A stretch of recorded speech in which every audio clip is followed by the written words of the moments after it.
Good morning. Welcome to Seconds with Sonya. This morning, I just have a question. Not are we?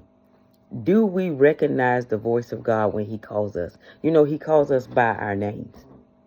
Tasha Cobb sings that song, He Knows My Name. He knows my name. And we know all the words to the song. We sing the song, it blesses us. But my question is, do we know His voice when He calls our name? There is so much going on right now in this world. I get tired of saying it, but it's just a simple truth.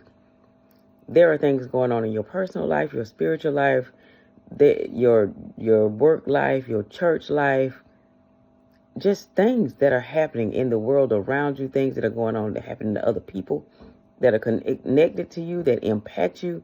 And there is so much stuff. There are so many sounds in the earth that if we're not careful, sometimes we will miss the very voice of God. And that's the one we should be listening for.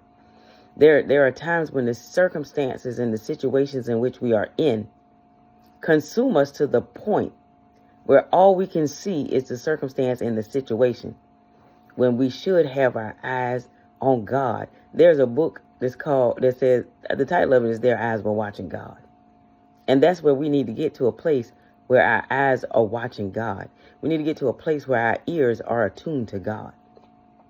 If you go to John, the 20th chapter, it's telling you about after the crucifixion, and Mary goes, and she wants to go to the tomb, and when she gets there, the stone is rolled away, and she's overcome with grief because she thinks that they have taken her master and she doesn't know where they've placed him, and she's actually talking to him, but she doesn't recognize who he is. She's having a conversation with her Lord, her Savior, her Master.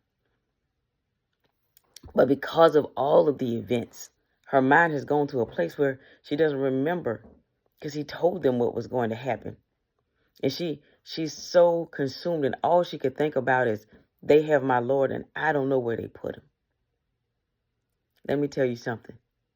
We are just like that sometimes. But then in verse 16, Jesus said to her, Mary. And she turned around to him in Hebrew, Rabbani, which means teacher. He called her name, and she recognized his voice. She had been talking to him. She was telling him. She said, they have carried him away. Can you tell me where they laid him? They didn't carry Jesus away. And I want us not to get carried away with the circumstances of life. I want us to be listening for the voice of God.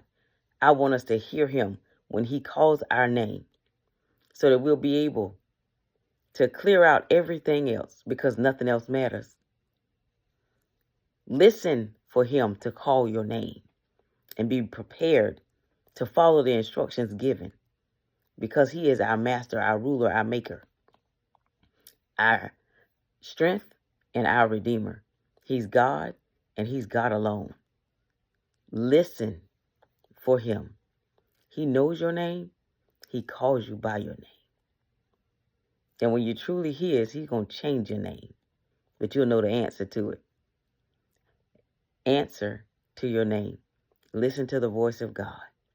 Shut out everything else. And when he calls you, may it be your reminder that he's got you and it's all taken care of. Listen for the voice of God.